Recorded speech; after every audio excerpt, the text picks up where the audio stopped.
The storm outside hammered against the windows of the enormous mansion, but nothing compared to the storm brewing inside Maria's heart as she held the millionaire's infant son, little Adrian, tightly against her chest, tears streaming down her cheeks in uncontrollable, soul-deep sobs she almost never allowed anyone to see.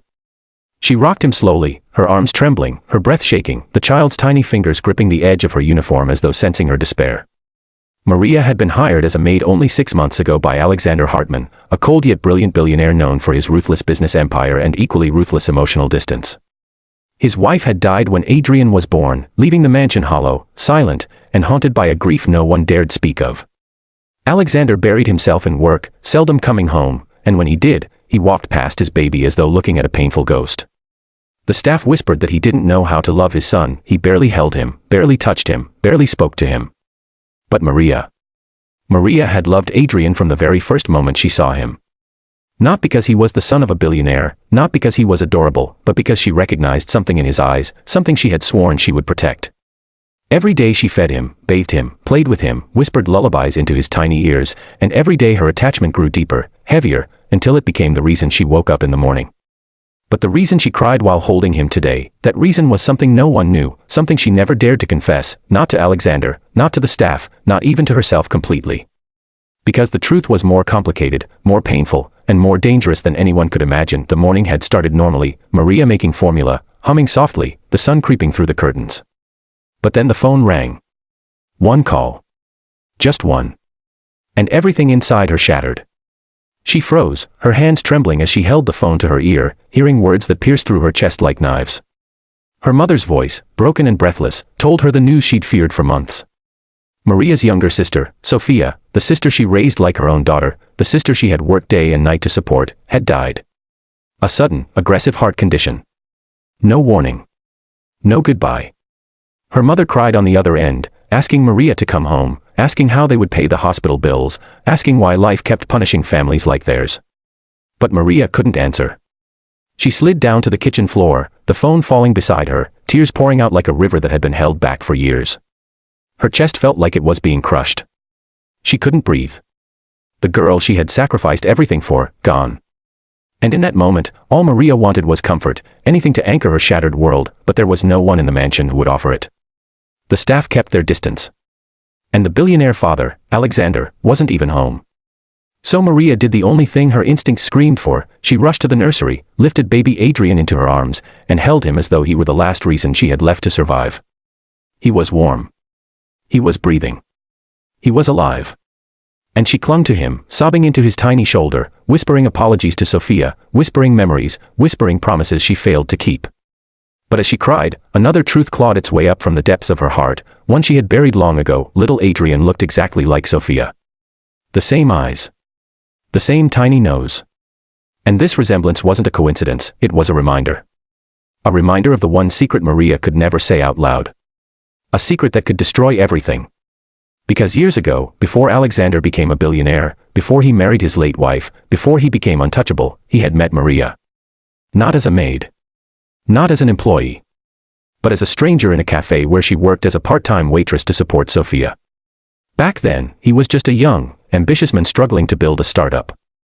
And during that short period, they had shared moments, real moments, moments Maria had cherished, but Alexander had forgotten the moment he moved on with his life. Nothing inappropriate, nothing physical, nothing romantic, but something emotional, something deeply human between two exhausted souls trying to survive. Sophia would always say, that man was the first person who ever treated you with kindness. And because of that, Sophia adored Alexander, even though she never met him again. But when Maria saw baby Adrian for the first time, she froze. The child's features struck her with a force that nearly knocked her over. It was like staring at her little sister as a baby. But she kept quiet. She told herself she was imagining it. She told herself it didn't matter. She told herself she was simply being emotional. But today that resemblance crushed her heart because it made her feel like she was losing Sophia all over again. As Maria held Adrian tighter, her sobs growing louder, the nursery door suddenly swung open with a force that made her jump. Alexander stood at the doorway, still in his suit, his tie loosened as though he had rushed home. He must have heard her crying through the halls. His expression wasn't anger, not at first. It was confusion. Shock. Then fear. "Maria, what's wrong?" he asked, stepping closer. But Maria didn't answer. She couldn't. Her throat felt like it was closing. Adrian whimpered softly in her arms, sensing the tension. Alexander took another step, and suddenly something inside him snapped into panic. His voice sharpened. "Maria, put my son down." His tone echoed through the room, and the force of it shattered what little composure she had left. She held the baby even closer, shaking uncontrollably. For the first time since she started working there, she looked at Alexander not as her employer, but as someone who had the power to take away the only thing keeping her alive. Alexander froze, realizing she wasn't acting like herself. Her eyes were red, her breathing uneven, her hands trembling. Something was wrong. Very wrong. His anger shifted into concern. He slowly raised his hands, trying to calm her. "Maria, please," he said gently. "Tell me what happened." But Maria stayed silent, tears flowing like a broken dam. She didn't want him to think she was unstable. She didn't want to lose her job. She didn't want to be separated from Adrian. But she also couldn't speak without breaking completely. Alexander noticed the phone on the counter, still connected, still echoing the faint sobs of Maria's mother. He quietly picked it up, listened for 3 seconds, and his entire expression changed. The shock. The sadness. The realization. He ended the call and turned back to Maria, his face etched with empathy she had never seen before. "Maria. I'm so sorry," he whispered. And those words, simple, sincere, human, were enough to finally break her.